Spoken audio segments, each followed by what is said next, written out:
نحمدہ و نصلی و نسلم علی رسولہ النبی الکریم اما بعد فاعوذ باللہ من الشیطان الرجیم بسم اللہ الرحمن الرحیم قال اللہ تبارک و تعالی فی القرآن المجید اقرأ بسم ربک الذی خلق صدق اللہ العظیم۔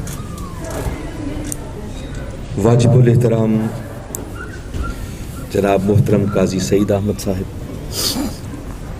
قابل صد احترام جناب حاجی عبدالرزاق صاحب اور قابل صد احترام جناب محترم حاجی محمد صفدر صاحب، واجب الاحترام جناب محترم سعید احمد شاہ صاحب اور قابل صد احترام جناب محترم خاقان عباسی صاحب، برادر مکرم جناب محترم عمران حمید عباسی صاحب اور قابل صد احترام جناب محترم فاروق عبداللہ صاحب، صدر تحریک منہاج القرآن ضلع مظفر آباد، اور محترم خواجہ نوید احمد صاحب ناظم تحریک منہاج القرآن ضلع مظفر آباد، اور بالخصوص برادر مکرم حضرت علامہ محمد اسماعیل آوان صاحب،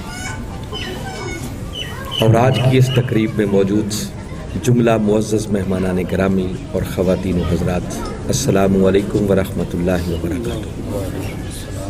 اللہ رب العزت کا لاکھ لاکھ شکر ہے کہ جس نے اپنی توفیق خاص اور حضور نبی اکرم صلی اللہ علیہ وآلہ وسلم کے نالین مبارک کے تصدق سے ہمیں نہایت ہی اس بابرکت نشست میں حاضر ہونے کی سعادت عطا فرمائی، اور یہ نشست بابرکت اس لیے ہے کہ اس نشست کے اندر ایک ایسے کام کے لیے آج دعا کی جا رہی ہے اور اس کے رسول کا پیغام مخلوق تک پہنچانے کے لیے ایک بہت بڑی، میں سمجھتا ہوں، درسگاہ کی بنیاد رکھی جا رہی ہے۔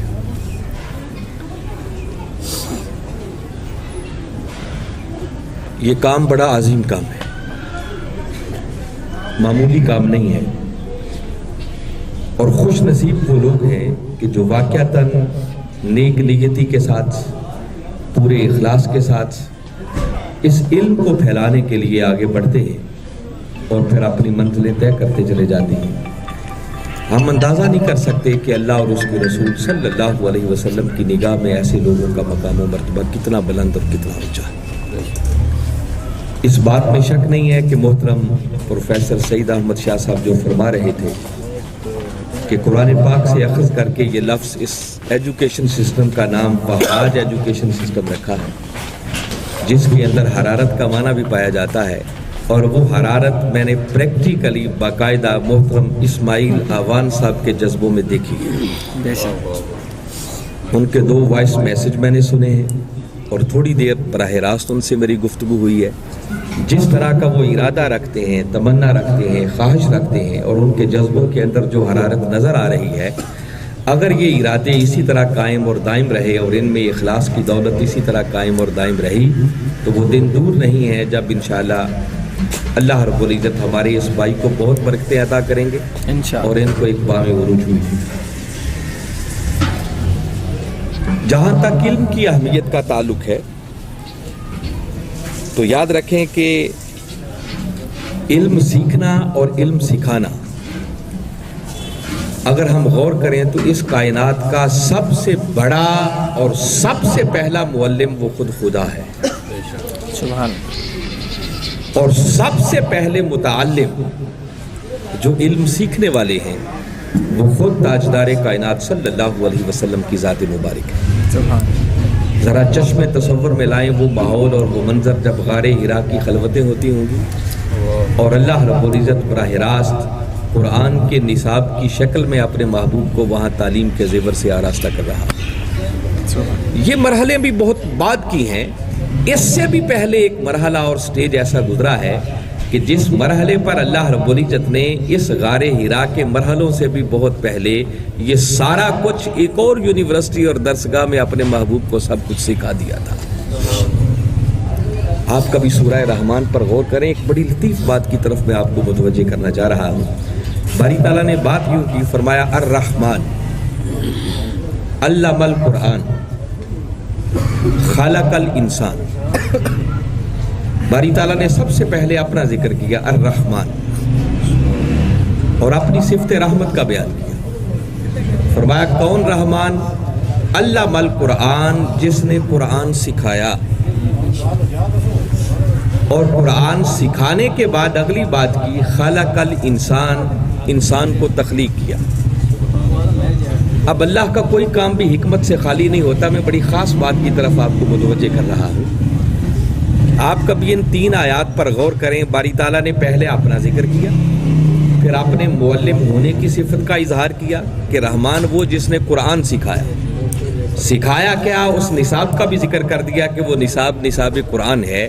کائنات میں اس قرآن سے بڑھ کر کوئی علم کی کتاب اور ہو ہی نہیں سکتی. مگر اگلی خاص بات جس کی طرف میں آپ کو متوجہ کرنا چاہ رہا ہوں، باری تعالیٰ نے یہاں پر علم القرآن پہلے فرمایا ہے اور خلق الانسان بعد میں فرمایا. یعنی تعلیم قرآن پہلے ہے اور تخلیق انسان بعد میں ہے، جو اس بات کی طرف اشارہ کر رہی ہے کہ ابھی انسان بھی معرض وجود میں نہیں آیا تھا. آدم علیہ السلام کی تخلیق بھی ابھی نہیں ہوئی تھی کہ اس سے بھی پہلے باری تعالیٰ نے کسی کو یہ سارا قرآن سکھا دیا تھا. وہ سکھانے والا خدا تھا اور سیکھنے والے خود حضرت محمد مصطفیٰ صلی اللہ علیہ وسلم. تو گویا جو علم سیکھتا ہے وہ تاجدار کائنات صلی اللہ علیہ وسلم کی سنت مبارکہ پر عمل کرتا ہے، اور جو علم سکھاتا ہے یوں سمجھے کہ وہ خود خدا کی سنت پر عمل کرتا ہے، کیونکہ سب سے پہلا معلم وہ خود خدا ہے. اور یہی بات باری تعالیٰ نے قرآن پاک میں پھر فرمایا وَعَلَّمَكَ مَا لَمْ تَكُنْ تَعْلَمْ وَكَانَ فَضْلُ اللَّهِ عَلَيْكَ عَظِيمًا، کہ محبوب اللہ نے آپ کو وہ سب کچھ سکھا دیا جو آپ پہلے نہیں جانتے تھے. یہاں بھی ایک بڑی خاص بات ہے. یہ بڑی عجیب بات ہے کہ ہم چھوٹی چھوٹی باتوں پر الجھتے رہتے ہیں، جھگڑتے رہتے ہیں، اور معاذ اللہ تاجدار کائنات صلی اللہ علیہ وسلم کے علم کو اپنے عقل کے پیمانوں پر ناپنے کی کوشش کرتے ہیں. اتنا علم ہے، یہ جانتے ہیں، یہ نہیں جانتے ہیں. فقط انہی کلمات پر اگر غور کر لیں تو باری تعالیٰ نے ان سب سوالوں کا جواب دے دیا. فرمایا وَعَلَّمَكَ مَا لَمْ تَكُنْ تَعْلَمْ. فرمایا محبوب جو کچھ تو پہلے نہیں جانتا تھا اللہ نے ہر اس چیز کا علم آپ کو عطا کر دیا. اب جیسے پہلے نہ جاننے کی کوئی حد نہیں ہے، اس کی کوئی لمٹ مقرر نہیں کی جا سکتی. تو جب باری تعالیٰ نے فرمایا ہر اس چیز کا علم عطا کر دیا، تو اس کا مطلب جب علم عطا ہو گیا تو اب علم مستفیض کی کوئی حد نہیں ہے، وہ سب لمٹ سے ماورا ہے. وہ انسانی عقل کا کوئی ایسا پیمانہ ہے ہی نہیں کہ جس پیمانے پر علم مستفیض کو تولا جا سکے. اور باری تعالیٰ نے مزید اس علم کی وسعت کو بیان کرتے ہوئے آگے فرمایا وَكَانَ فَضْلُ اللَّهِ عَلَيْكَ عَظِيمًا. اور محبوب سن لے کہ یہ جو اللہ رب العزت نے آپ کو ہر چیز کا علم عطا کر دیا ہے، بے شک یہ تجھ پر تیرے رب کا فضل عظیم. بھئی خالی فضل میں سے تھوڑی سی خیرات مل جائے تو اس کی وسعتوں کا کوئی اندازہ نہیں کر سکتا. تو ذرا چشم تصور میں لائیں، جس فضل کو وہ خدا ہو کر بھی فضل عظیم کہہ رہا ہے تو اس فضل کی عظمتوں کا عالم کیا ہوگا. پھر خود تاجدار کائنات صلی اللہ علیہ وسلم کائنات کے سب سے بڑے معلم ہیں. جب اللہ رب العزت نے اپنے محبوب کو سب کچھ سکھا دیا تو اب کائنات کے اندر جس کو بھی علم کی خیرات مل رہی ہے وہ بارگاہ مصطفی سے مل رہی ہے. یہ وجہ ہے کہ میرے آقا صلی اللہ علیہ وسلم نے فرمایا انا مدینۃ العلم وعلی بابها. فرمایا میں علم کا شہر ہوں. قریہ نہیں کہا، بستی نہیں کہا، قصبہ نہیں کہا، شہر کہا. اور شہر کہتے ہی اسے ہیں جہاں سے ضرورت کی ہر چیز مل جائے. فرمایا اللہ نے مجھے سب کچھ عطا کر دیا ہے. اب جس کو جس میدان میں جو کچھ بھی چاہیے وہ بارگاہ مصطفی کے قدموں سے نسبت قائم کرتا چلا جائے، اللہ تعالیٰ سب کچھ اسے خیرات عطا کرتا چلا جائے گا. اور پھر قرآن اور حدیث کا اگر مطالعہ کریں تو علم کی اہمیت آپ کو جا بجا نظر آئے گی. میں نے شروع میں جو کلمات تلاوت کیے، اللہ رب العزت نے غار حرا کی ان خلوتوں میں جو سب سے پہلی وحی اپنے محبوب پر نازل فرمائی، اس میں اسی علم کے حصول کی طرف متوجہ کیا، پڑھنے کا حکم دیا، فرمایا اقرا باسم ربک الذی خلق، فرمایا کہ محبوب پڑھ اس رب کے نام سے جس رب نے تجھے پیدا کیا ہے۔ ماشاءاللہ ہمارے معزز مہمان تشریف لائے ہیں، ہم ان کو ویلکم کہتے ہیں، خوش آمدید کہتے ہیں۔ ماشاءاللہ۔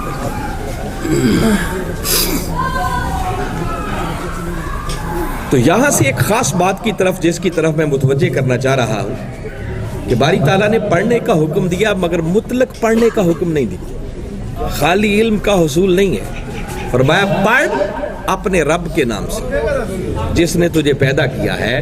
تو علم صحیح معنوں میں وہ علم ہے جو بندے کو رب کی معرفت تک پہنچائے۔ جو علم اس کو رب کی معرفت تک نہ پہنچائے وہ علم نعمت نہیں ہے بلکہ انسان کے لیے وبال ہے۔ آج بدقسمتی یہ ہے کہ جب ہم ادارے بناتے ہیں، شروع میں تو نیتیں بڑی نیک ہوتی ہوں گی، مگر جو فی زمانہ آج کل دیکھا جا رہا ہے، اس علم کو اور ان اداروں کو سب سے بڑا دولت کمانے کا بزنس بنا لیا گیا ہے۔ یہ وجہ ہے کہ پاکستان کے اندر الا ماشاءاللہ جو چند اچھے ادارے ہوں گے وہ ہوں گے، استثناء ہر جگہ پر موجود ہوتا ہے، مگر بالعموم آپ پرائیویٹ ادارے دیکھ لیں یا گورنمنٹ کے ادارے دیکھ لیں، وہاں سے علم کی وہ خیرات طالب علموں کو نہیں مل رہی جس علم کی وجہ سے حقیقت میں انہوں نے اپنے رب کی معرفت کی منزلیں طے کرنا تھی۔ ہماری ڈگریاں فقط ایک نوکری کے حصول کا ذریعہ بن کر رہ گئی ہیں، اور سب سے پہلے ادارے میں داخلے کا مقصد ہی والدین کے پیش نظر، بچوں کے پیش نظر یہ رہ گیا ہے کہ یہ ڈگری لوں گا تو اس کے بعد مجھے نوکری کون سی ملے گی، سروس کون سی ملے گی۔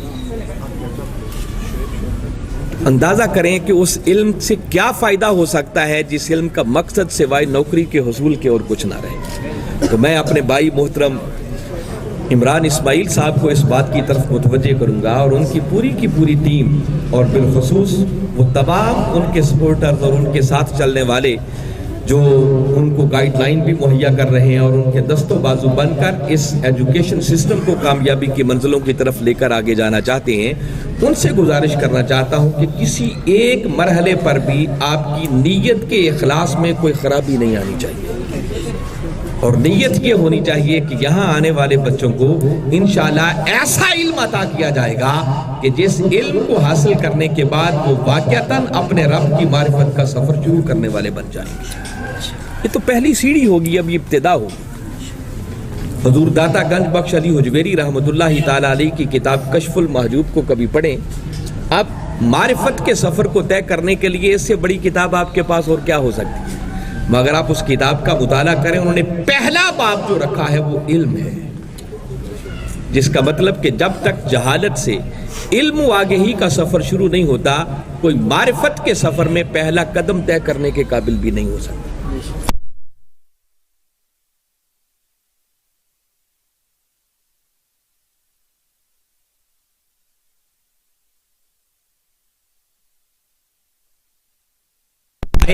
وہ واقعتاً سراجم وہاجہ بنتا چلا جائے، وہ لوگوں کو علم کا نور بھی فراہم کرے اور ان کے جذبوں کے اندر بھی ایسی حرارت پیدا کرنے والا بن جائے کہ پھر ہر کوئی مولا کی محبت اور عشق اور کمری والے آقا کی محبت اور عشق کی حرارت اپنے من میں محسوس کرنے والا بن جائے۔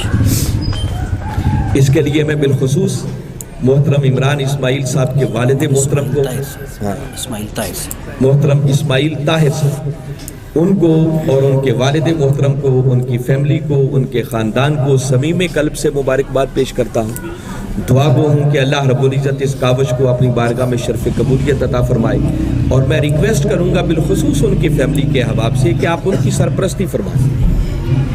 ہمارا بالعموم مقصد یہ بن جاتا ہے کہ بس بچوں کو کیا پڑھانا ہے، پہلے دن سے ہی کاروبار میں ڈالیں، بزنس میں ڈالیں، کمائیں، بس تو کما کر لے کہاں جانا ہے۔ سب سے والدین اگر بہتر تحفہ اپنی اولاد کو دے سکتے ہیں تو وہ بہتر تعلیم و تربیت ہے، اس سے اچھا تحفہ اور کوئی نہیں ہے، اور پھر یہ ایک صدقہ جاریہ بن جائے گا۔ اس ادارے سے جو لوگ بھی پڑھ کر نکلیں گے وہ جب تک نیک اعمال کرتے رہیں گے، جو بھی اس ادارے کی سرپرستی کرنے والے ہوں گے ان کے نامہ اعمال میں نیکیاں لکھی جاتی رہیں۔ آپ اپنے بچوں کو بھی یہاں پر داخل کروائیں، ان کی سرپرستی بھی کریں جو احباب بیٹھے ہیں، اور اس نیک جذبوں کے ساتھ اس کام کو شروع کرنے والے اس نوجوان کے دست و بازو بن کر ان کی منزل کو ان کے لیے ہم سب مل کر آسان کرنے کی کوشش کریں۔ اور انشاءاللہ اللہ کی بارگاہ سے مجھے امید ہے کہ وہ وقت دور نہیں ہے جب انشاءاللہ محترم اسماعیل طاہر صاحب کامیابی کی وہ منزلیں طے کریں گے کہ مظفر آباد کے اندر انشاءاللہ اس ادارے کا ایک نام ہوگا، اور یہاں سے علم حاصل کرنے والے نوجوان ایک آقا کی امت کے لیے بہت بڑے مشعل راہ بن کر نکلیں گے اور لوگ ان سے سیکھیں گے۔ انہی کلمات کے ساتھ میں اپنی گفتگو کو وائنڈ اپ کرتا ہوں، چونکہ آگے ہماری ایک بڑی اہم اور تقریب ہونے والی ہے، اور اتنا کی وقت تھا جس کے لیے مجھے حکم دیا گیا۔ میں بارے دیگر دعا گو ہوں کہ اللہ رب العزت ان کو کامیابی عطا فرمائے، اور ان کی اس منزل کے راستے میں اگر کوئی حائل رکاوٹیں ہیں، مشکلات ہیں، تو باری تعالیٰ خزانہ غیب سے مدد فرماتے ہوئے ان مشکلات کو دور فرمائے اور ان کو صحیح معنوں میں کامیابی سے ہمکنار فرمائے۔ وما علینا الا البلاغ۔